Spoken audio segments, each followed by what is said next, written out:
No estoy loco. Pero lo que hice no tiene perdón.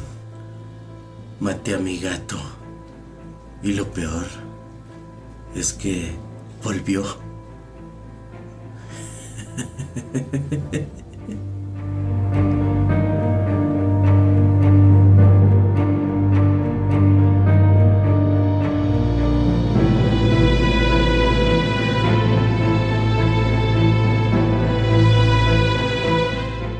Buenas noches, mis queridos oyentes oscuros. Esta noche no escucharán una simple historia, sino una confesión, un descenso a la culpa, a la locura y a aquello que nunca debió regresar. Prepárense para una de las narraciones más perturbadoras del maestro Edgar Allan Poe.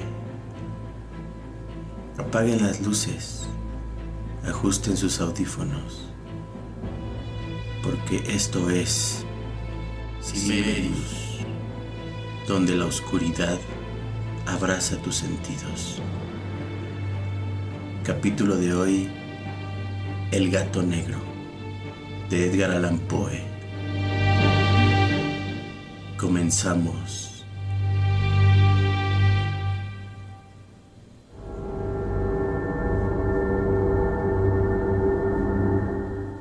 Ni espero, ni quiero que se dé crédito a la historia más extraordinaria y, sin embargo, más familiar que voy a referir, tratándose de un caso en el que mis sentidos se niegan a aceptar su propio testimonio.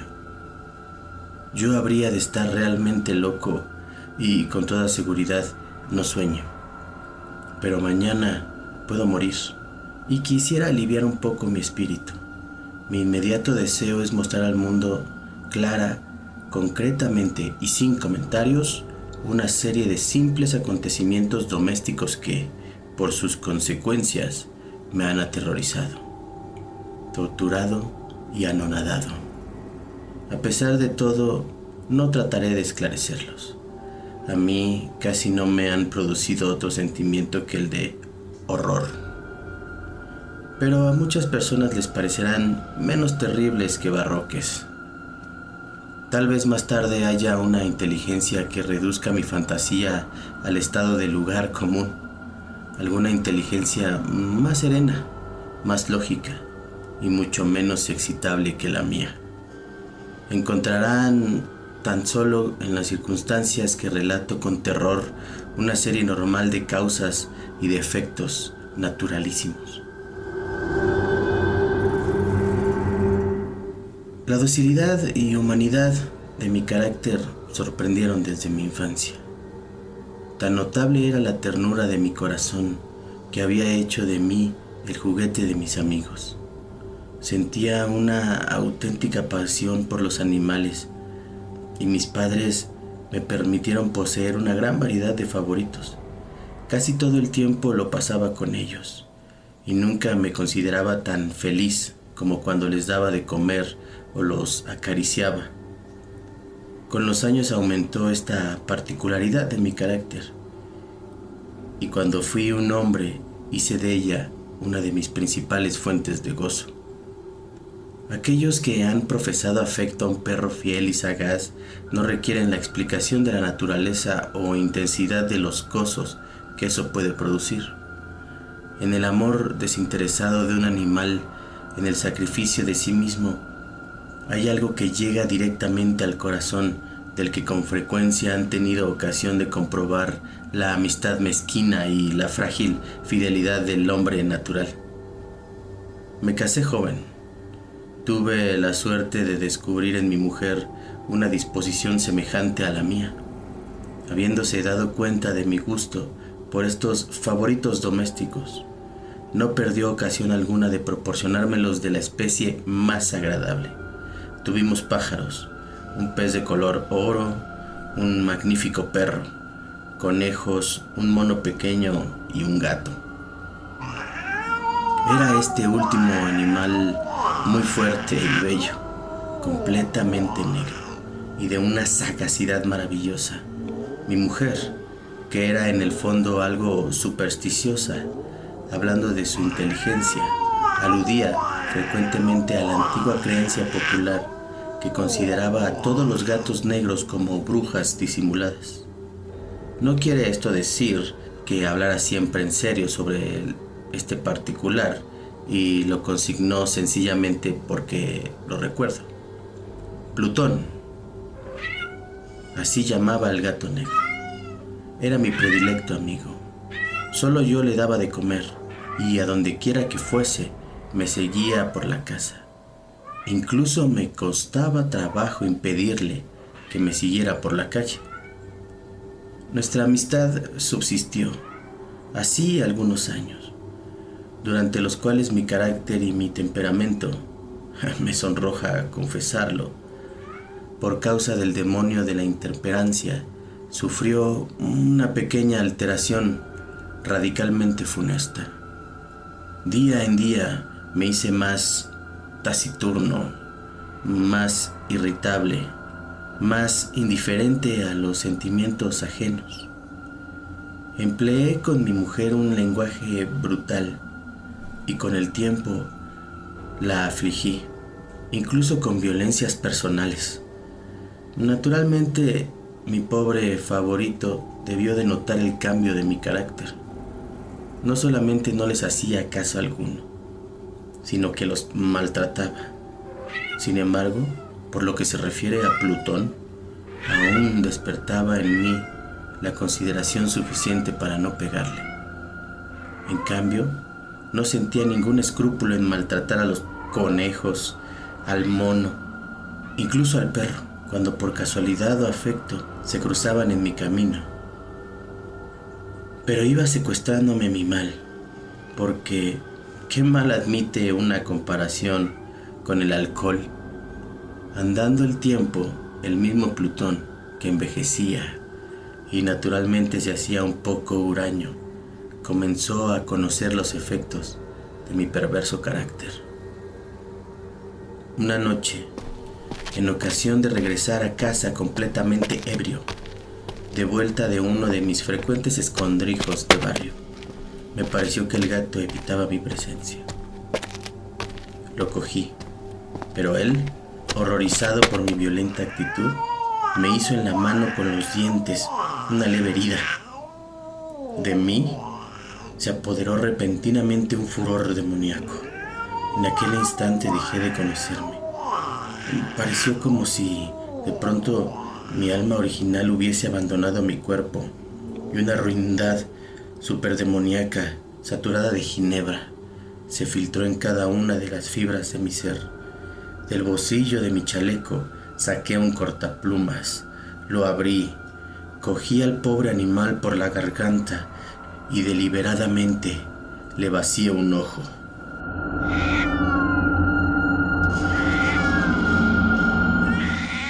Me cubre el rubor, me abraza, me estremezco al escribir esta abominable atrocidad. Cuando al amanecer ya estaba recuperado y la razón había vuelto, cuando se hubieron disipado los vapores de mi crápula nocturna, experimenté un sentimiento mitad horror, mitad remordimiento por el crimen que había cometido. Pero todo lo más era un débil y equívoco sentimiento, y el alba se asomaba, y el alma no sufrió sus acometidas. Volví a sumirme en los excesos, y no tardé en ahogar en el vino todo recuerdo de mi acción. Curó, entre tanto, el gato lentamente. La órbita del ojo perdido presentaba, es cierto, un aspecto espantoso, pero después, con el tiempo, no pareció que se daba cuenta de ello. Según su costumbre, iba y venía por la casa, pero, como debí suponerlo, en cuanto veía que me aproximaba a él, huía aterrorizado. Me quedaba aún lo bastante de mi antiguo corazón para que me afligiera aquella manifiesta antipatía en una criatura que tanto me había amado anteriormente. Pero este sentimiento no tardó en ser desalojado por la irritación, como para mi caída final irrevocable. Brotó entonces el espíritu de perversidad, espíritu del que la filosofía no se cuida ni un poco ni mucho. No obstante, tan seguro como que existe mi alma, creo que la perversidad es uno de los primitivos impulsos del corazón humano, una de esas invisibles primeras facultades o sentimientos que dirigen el carácter del hombre. ¿Quién no se ha sorprendido numerosas veces cometiendo una acción necia o vil por la única razón de que sabía que no debía cometerla? No tenemos una constante inclinación, pese a lo excelente de nuestro juicio, a violar lo que es la ley simplemente porque comprendemos qué es la ley. Digo que este espíritu de perversidad hubo de producir mi ruina completa. El vivo e insodable deseo del alma de atormentarse a sí misma, de violentar su propia naturaleza, de hacer el mal por amor al mal, me impulsaba a continuar y últimamente a llevar a efecto el suplicio que había infligido al inofensivo animal. Una mañana, a sangre fría, ceñí un nudo corredizo en torno a su cuello y lo ahorqué de la rama de un árbol. Lo ahorqué con mis ojos llenos de lágrimas, con el corazón desbordante del más amargo remordimiento. Lo ahorqué porque sabía que él me había amado y porque reconocía que no me había dado motivo alguno para encolerizarme con él. Lo ahorqué porque sabía que al hacerlo cometía un pecado mortal que comprometía mi alma inmortal hasta el punto de colocarla, si esto fuera posible, lejos incluso de la misericordia infinita del muy terrible y misericordioso Dios. En la noche siguiente, al día en que fue cometida una acción tan cruel, me despertó el sueño del grito de ¡Fuego! ¡Fuego! Ardían las cortinas de mi lecho. La casa era una gran hoguera. No sin grandes dificultades, mi mujer, un criado y yo logramos escapar del incendio. La destrucción fue total. Quedé arruinado y me entregué desde entonces a la desesperación. No intento establecer relación alguna entre causa y efecto con respecto a la atrocidad y el desastre. Estoy por encima de tal debilidad, pero me limito a dar cuenta de una cadena de hechos y no quiero omitir el menor eslabón. Visité las ruinas el día siguiente al incendio, excepto una. Todas las paredes se habían derrumbado. Esta sola excepción la constituía un delgado tabique interior, situado casi en la mitad de la casa, contra el que se apoyaba la cabecera de mi lecho. Allí, la fábrica había resistido en gran parte a la acción del fuego, hecho que atribuí a haber sido renovada recientemente. En torno a aquella pared se congregaba la multitud y numerosas personas examinaban una parte del muro con atención viva y minuciosa. Excitaron mi curiosidad las palabras extraño, singular y otras expresiones parecidas. Me acerqué y vi a modo de un bajorrelieve esculpido sobre la blanca superficie la figura de un gigantesco gato. La imagen estaba copiada con una exactitud realmente maravillosa. Rodeaba el cuello del animal una cuerda. Apenas vi esta aparición, porque yo no podía considerar aquello más que como una aparición. Mi asombro y mi terror fueron extraordinarios. Por fin vino en mi amparo la reflexión. Recordaba que el gato había sido ahorcado en un jardín contiguo a la casa. A los gritos de alarma, el jardín fue invadido inmediatamente por la muchedumbre y el animal debió ser descolgado por alguien del árbol y arrojado a mi cuarto por una ventana abierta. Indudablemente se hizo esto con el fin de despertarme. El derrumbamiento de las restantes paredes había comprimido a la víctima de mi crueldad en el yeso recientemente extendido. La cal del muro, en combinación con las llamas y el amoníaco del cadáver, produjo la imagen tal como yo la veía.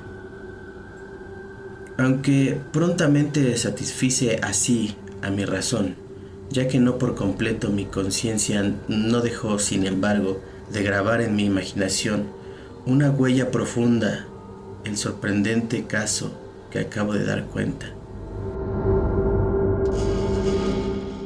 Durante algunos meses no pude librarme del fantasma del gato, y en todo este tiempo nació en mi alma una especie de sentimiento que parecía, aunque no lo era, al remordimiento. Llegué incluso a lamentar la pérdida del animal y a buscar en torno mío en los miserables tugurios a la que la sazón frecuentaba otro favorito de la misma especie y de facciones parecidas que pudiera sustituirle. Me encontraba sentado una noche, medio aturdido en un bodegón infame, cuando atrajo repentinamente mi atención un objeto negro que yacía en lo alto de uno de los inmensos barriles de ginebra o ron que componían el mobiliario más importante de la sala. Hacía ya algunos momentos que miraba a lo alto del tonel y me sorprendió no haber advertido el objeto colocado encima. Me acerqué a él y lo toqué. Era un gato negro, enorme, tan corpulento como Plutón, al que se parecía en todo, menos en un pormenor. Plutón no tenía un solo pelo blanco en todo el cuerpo, pero este tenía una señal ancha y blanca, aunque de forma indefinida, que le cubría casi toda la región del pecho. Apenas puse en él mi mano, se levantó repentinamente, ronroneando con fuerza. Se restregó contra mi mano y pareció contento de mi atención. Era pues el animal que yo buscaba. Me apresuré a proponer al dueño su adquisición, pero este no tuvo interés alguno por el animal, ni le conocía ni le había visto entonces. Continué acariciándolo, y cuando me disponía a regresar a mi casa, el animal se mostró dispuesto a seguirme. Se lo permití, e inclinándome de cuando en cuando, caminamos hacia la casa acariciándole. Cuando llegó a ella, se encontró como si fuera la suya, y se convirtió rápidamente en el mejor amigo de mi mujer. Por mi parte, no tardó en formarse en mí una antipatía hacia él. Era, pues, precisamente lo contrario de lo que yo había esperado. No sé cómo ni por qué sucedió esto, pero evidentemente ternura me enojaba y casi me fatigaba. Paulatinamente estos sentimientos de disgusto y fastidio acrecentaron hasta convertirse en la amargura del odio. Yo evitaba su presencia. Una especie de vergüenza y el recuerdo de mi primera crueldad me impidieron que lo maltratara.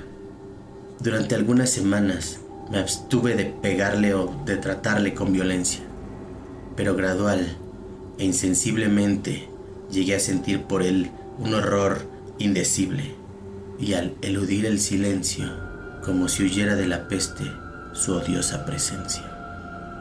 Sin duda, lo que aumentó mi odio por el animal fue el descubrimiento que hice a la mañana siguiente de haberlo llevado a casa. Como Plutón, también él había sido privado de uno de sus ojos.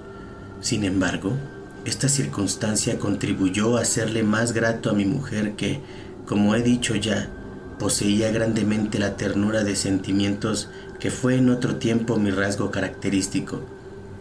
y el frecuente manantial de mis placeres más sencillos y puros. Sin embargo, el cariño que el gato me demostraba parecía crecer en razón directa de mi odio hacia él, con una tenacidad imposible de hacer comprender al lector. Seguía constantemente mis pasos. En cuanto me sentaba, se acurrucaba bajo mi silla o saltaba sobre mis rodillas, cubriéndome con sus caricias espantosas. Si me levantaba para andar, se metía entre mis piernas y casi me derribaba, o bien, clavando sus largas y agudas garras en mi ropa, trepaba por ellas hasta mi pecho. En esos instantes, aun cuando hubiera querido matarle de un golpe, me lo impedía en parte el recuerdo de mi primer crimen, pero sobre todo, me apresuró a confesarlo, el verdadero terror del animal. Este terror no era positivamente el de un mal físico, y no obstante, me sería muy difícil definirlo de otro modo. Casi me avergüenza confesarlo. Aún en esta celda de malhechor, casi me avergüenza confesar que el horror y el pánico que me inspiraba el animal habíanse acrecentado a causa de una de las fantasías más perfectas que es posible imaginar. Mi mujer, no pocas veces, había llamado mi atención con respecto al carácter de la mancha blanca de que he hablado y constituía la única diferencia perceptible entre el animal extraño y aquel que había matado yo. Recordará, sin duda, nuestro escucha y lector, que esta señal, aunque grande, tuvo primitivamente una forma indefinida, pero lenta, gradualmente, por fases imperceptibles y que mi razón se esforzó durante largo tiempo en considerar como imaginaria, había concluido adquiriendo una nitidez rigurosa de contornos. En ese momento era la imagen de un objeto que me hace temblar nombrarlo. Era sobre todo lo que me hacía mirarle como a un monstruo de horror y repugnancia, y lo que, si me hubiera atrevido, me hubiese impulsado a librarme de él. La imagen de una cosa abominable y siniestra, la imagen de la horca, un lúgubre y terrible máquina de espanto y crimen, de muerte y agonía. Yo era entonces, en verdad, un miserable. Más allá de la miseria posible de la humanidad, una bestia bruta, cuyo hermano aniquilado por mi desprecio, una bestia bruta engendraba en mí, hombre formado a imagen del Altísimo, tan grande e intolerable infortunio. Ay, ni de día ni de noche conocía yo la paz del descanso, ni un solo instante durante el día olvidaba al animal, y de noche, a cada momento cuando salía de mis sueños lleno de infinible angustia, era tan solo para sentir el aliento tibio de la cosa sobre mi rostro y su enorme peso, encarnación de una pesadilla que yo no podía separar de mí y que parecía eternamente posada en mi corazón. Bajo tales momentos sucumbió lo poco que había bueno de mí. Infames pensamientos se convirtieron en mis íntimos, los más sombríos, los más infames. De todos los pensamientos, la tristeza de mi humor, de costumbre, se acrecentó hasta hacerme aborrecer todas las cosas y la humanidad entera. Mi mujer, sin embargo, no se quejaba nunca. Ay, era mi paño de lágrimas de siempre, la más paciente, víctima de las repentinas, frecuentes e indomables expansiones de una furia, la que ciertamente me abandoné desde entonces. Para un quehacer doméstico, me acompañó un día al sótano de un viejo edificio, en el que nos obligara a vivir nuestra pobreza. Por los agudos peldaños de la escalera me seguía el gato, y habiéndome hecho tropezar la cabeza, me exasperó hasta la locura, apoderándome de un hacha y olvidando en mi furor el espanto pueril que había detenido hasta entonces mi mano, dirigí un golpe al animal que hubiera sido mortal si le hubiera alcanzado como quería, pero la mano de mi mujer detuvo el golpe. Una rabia más que diabólica me produjo esta intervención. Liberé mi brazo del obstáculo que lo detenía y le hundí a ella el hacha en el cráneo. Mi mujer cayó muerta instantáneamente, sin exhalar siquiera un gemido. Realizado el horrible asesinato, inmediata y resueltamente procuré esconder el cuerpo. Me di cuenta de que no podía hacerlo desaparecer de la casa, ni de día ni de noche, sin correr el riesgo de que se enteraran los vecinos. Asaltaron a mi mente varios proyectos. Pensé por un instante en fragmentar el cadáver y arrojar al suelo los pedazos. Resolví después cavar una fosa en el piso de la cueva. Luego pensé arrojarlo al pozo del jardín. Cambié la idea y decidí embalarlo en un cajón, como una mercancía, en la forma de costumbre, y encargar a un mandadero que se lo llevase de casa. Pero, por último, me detuve ante un proyecto que consideré el más factible. Me decidí a emparedarlo en el sótano, como se dice que hacían en la Edad Media los monjes con sus víctimas.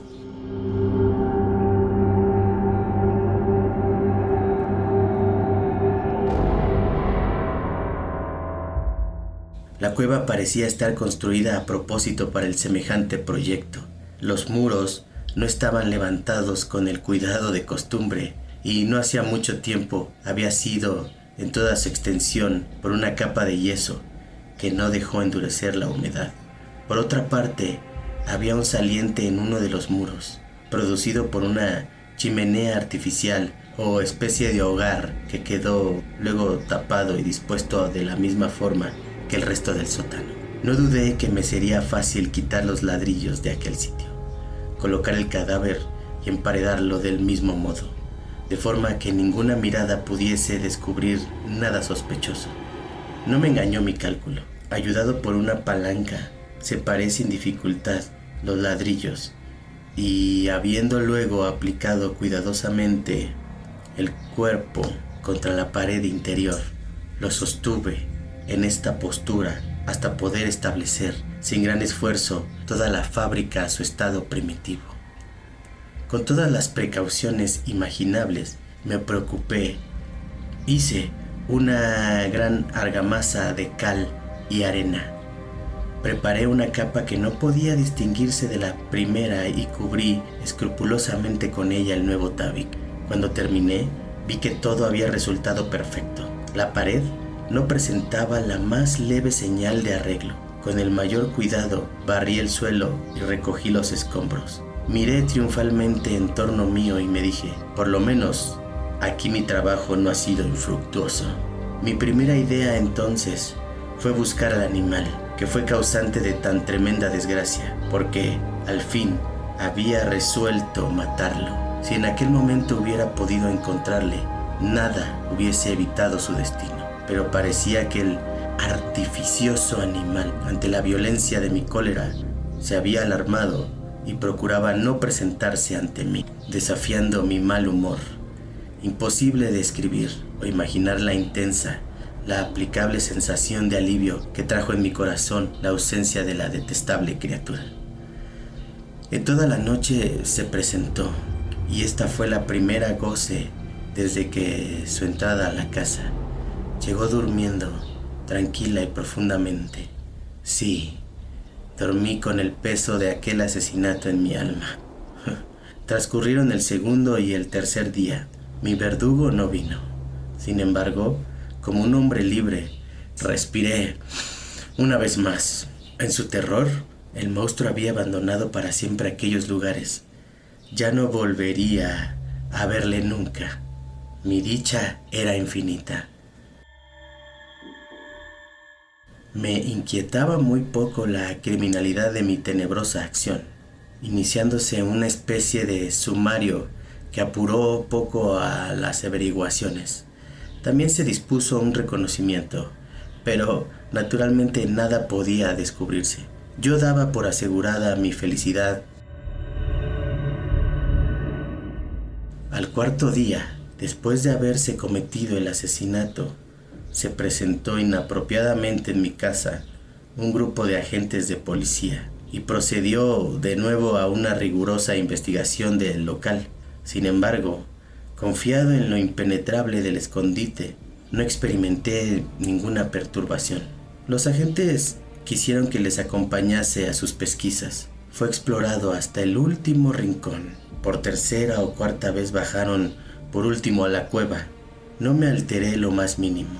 Como el de un hombre que reposa en la inocencia, mi corazón latía pacíficamente. Recorrí el sótano de punta a punta, crucé los brazos sobre mi pecho y me pasé indiferente de un lado a otro. Plenamente satisfecha, la policía se disponía a abandonar la casa. Era demasiado intenso el júbilo de mi corazón para que pudiera reprimirlo. Sentí la viva necesidad de decir una palabra tan solo a modo de triunfo y hacer doblemente evidente su convicción con respecto a mi inocencia. Señores, dije, por último, cuando los agentes subían la escalera, es para mí una gran satisfacción. Habrá desvanecido sus sospechas. Deseo a todos ustedes una buena salud y un poco más de cortesía. Dicho sea de paso, señores, tienen ustedes aquí una casa construida. Apenas sabía lo que hablaba en mi furioso deseo de decir algo con aire deliberado. Puedo asegurar que esta es una excelente casa construida. Estos muros... ¿Se van ustedes, señores? Estos muros están construidos con una gran solidez. Entonces, por una fanfarronada frenética, golpeé con fuerza con un bastón que tenía en la mano en ese momento, precisamente sobre la pared del tabique tras el cual yacía la esposa de mi corazón. Que por lo menos Dios me proteja y me libre de las garras del archidemonio. Apenas húbose hundido en el silencio el eco de mis golpes, me respondió una voz desde el fondo de la tumba. Era primero una queja velada y encontrada como el sollozo de un niño. Después, enseguida, se hinchó un prolongado, sonoro y continuo, completamente anormal e inhumano. Un alarido, un aullido mitad horror, mitad triunfo, como solamente puede brotar del infierno horrible, armonía que surgiera al unísono de las gargantas de los condenados en sus torturas y de los demonios que gozaban en la condenación. Sería una locura expresarles mis sentimientos. Me sentí desfallecer y tambaleándome caí contra la pared opuesta. Durante un instante se detuvieron en los escalones los agentes. El terror los había dejado atónitos. Un momento después, 12 brazos robustos atacaron la pared, que cayó a tierra de un golpe. El cadáver, muy desfigurado ya y cubierto de sangre coagulada, apareció, rígido a los ojos de los circunstantes. Sobre su cabeza, con las rojas fauces dilatadas y llameando el único ojo, se posaba el odioso animal, cuya astucia me llevó al asesinato y cuya reveladora voz me entregaba al verdugo. Yo había emparedado al monstruo en la tumba.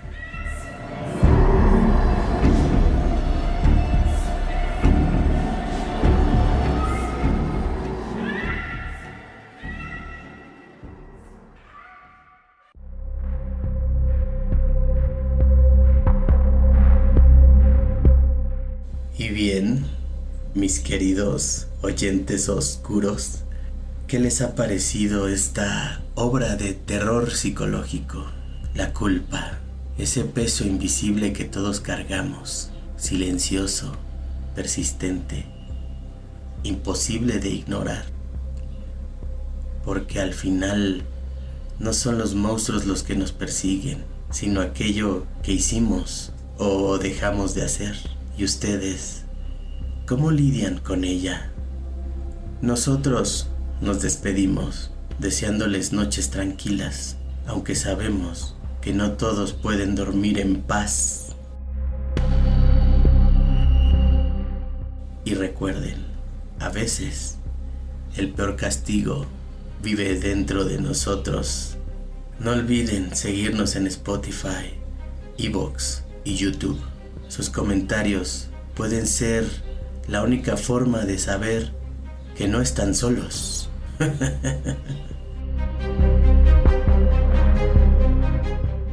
Esto es Cimerius, donde la oscuridad abraza los sentidos.